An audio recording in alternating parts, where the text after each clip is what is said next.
శ్రీమాత్రే నమః. అమ్మవారికి 24వ నామం నవవిద్రుమ బింబశ్రీన్యక్కారి రదనచ్చదాయై నమః. నవవిద్రుమ బింబశ్రీన్యక్కారి రదనచ్చదాయై నమః అంటే అప్పుడే సానబెట్టిన పగడం యొక్క దొండపండు యొక్క శోభను తిరస్కరించు పై పెదవి క్రింద పెదవి కలిగినది అని అర్థం. అప్పుడే సానబెట్టిన పగడం యొక్క దొండపండు యొక్క శోభను తిరస్కరించి పై పెదవి క్రింద పెదవి కలిగినది అని అర్థం. మామూలుగా స్త్రీల యొక్క పెదవులు ఎలా ఉంటాయి అన్నదానికి కవులు 2 ఉపమానాలు కవులు ఉపయోగిస్తూ ఉంటారు. విద్రుమం అంటే పగడం, బింబ అంటే దొండపండు. ఈ 2 సాటిరా అంటున్నాడు ఇక్కడ అమ్మవారి యొక్క నామంలో. నవవిద్రుమం అంటే అప్పటికప్పుడు సానబెట్టిన ముదురు పగడం, ఇది మెరుస్తూ కాంతులు విరజిమ్ముతూ ఉంది. ఇక దొండపండు బాగా పండితే ఎర్రగా ఉంటుంది.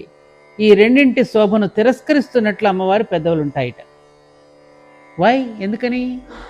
పగడానికి ఎరుపుదనం ఉంటుంది, లాలిత్యం మృదుత్వం ఉండదు. పగడానికి ఎర్రదనం ఉంటుంది కానీ లాలిత్యం మృదుత్వం ఉండదు, అది గట్టిగా ఉంటుంది.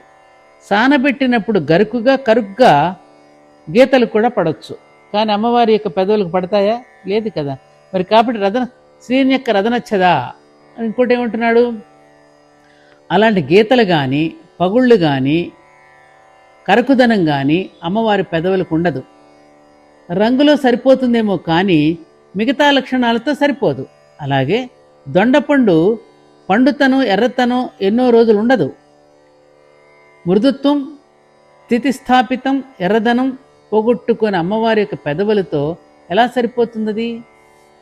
మృదుత్వం ముందు సాటి రాదు. అమ్మవారి యొక్క స్థితిస్థాపితం అది ఎప్పుడు కూడా అలాగే ఉండిపోతుంది. ఎర్రదనం కూడా పోగొట్టుకోదు. రదనచ్చద అంటే రదన అంటే పళ్ళు, చదము అంటే తెర అంటే కట్టెన్ లాంటిది. ఎదుటివారి యొక్క మనసును నొప్పించకుండా మాట్లాడే వారికి మాత్రమే ఈ మంత్రం శుద్ధిని సిద్ధిని చేకూర్చుతుంది. ఎదుటివారి యొక్క మనసును నొప్పించకుండా మాట్లాడటం అనేది ఎంత కష్టమో కదా. మన పనే అది కదా, అందరినీ నొప్పించడమే కదా. అది పోవాలి అంటే అమ్మవారికి నామాన్ని జపించుకోవాలి. ఇంత అద్భుతమైన రహస్యనామ స్తోత్రాలలో ఉన్న అనేక రహస్యాలను మీరు తెలుసుకోవాలి అంటే ఈ ఛానల్ని మీరు సబ్స్క్రైబ్ చేసుకుంటే మీకు అనేక విషయాలు తెలుసుకోగలుగుతారు. చేసుకుంటారు కదూ.